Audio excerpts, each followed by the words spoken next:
आज एक बहुत अहम जानकारी WHO के डीजी ने ट्विटर पर शेयर की।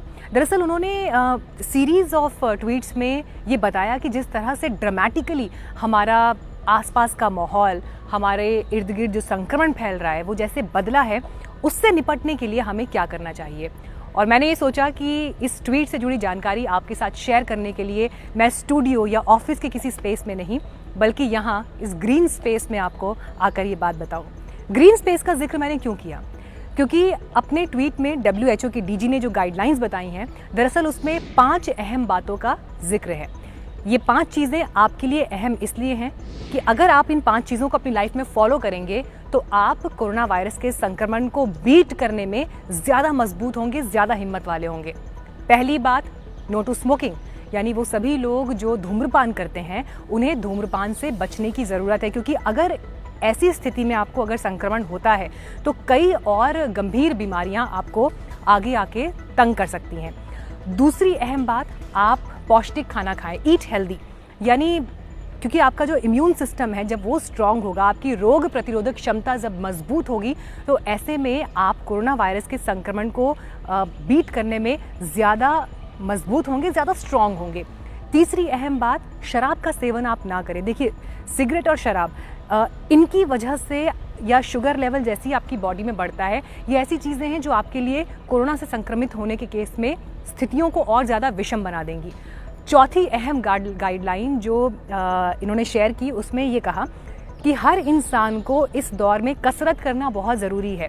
जो बड़े हैं, अडल्ट्स हैं, उनके लिए आधे घंटे की कसरत प्रिस्क्राइब की गई है और बच्चों के लिए 1 घंटे की कसरत।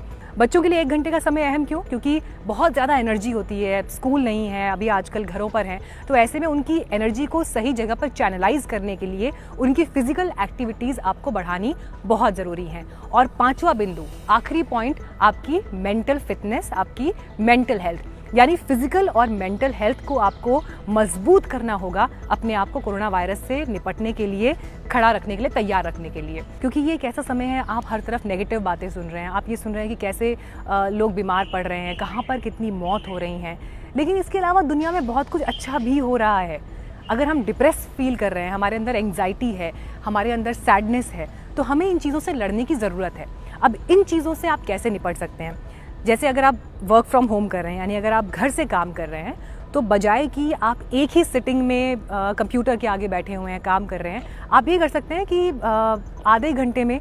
हर आधे घंटे में आप ब्रेक ले लें। 2 से 3 मिनट का आपका ये ब्रेक हो सकता है। बहुत देर तक आप एक ही कुर्सी पर, एक ही पोस्चर में ना बैठे रहें, क्योंकि ये भी आपके लिए ख़तरनाक हो सकता है, आपको बैक से जुड़ी प्रॉब्लम्स हो सकती हैं।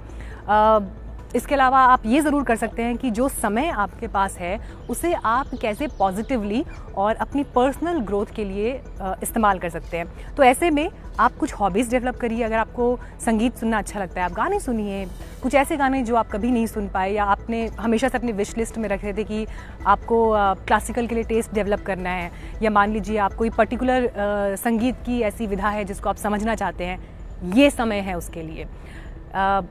खेल से जुड़ी कुछ और चीज़ें आप ज़रूर कर सकते हैं। वो फिल्में देख सकते हैं जो हमेशा से आपकी विश लिस्ट में रही पर आप नहीं देख पाए।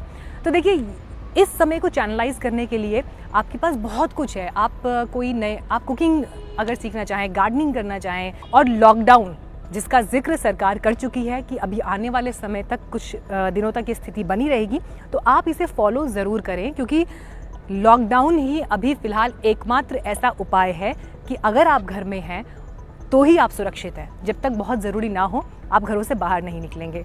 और आखिर में मैं ये बात आपसे ज़रूर शेयर करना चाहूँगी, आपको हर जगह ये सुनने में आ रहा होगा, पढ़ने में आ रहा होगा कि सब कुछ थम सा गया है, रुक सा गया है, मानो किसी ने एक पॉज बटन आके दबा दिया है।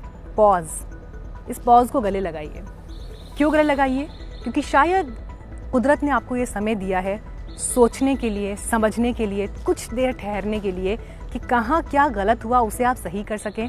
साल 2020 को लेकर ही आपके सामने जो चैलेंजेस थे या आपने जो गोल्स अपने लिए तय किए थे, आप उन गोल्स को रीडिफाइन करिए।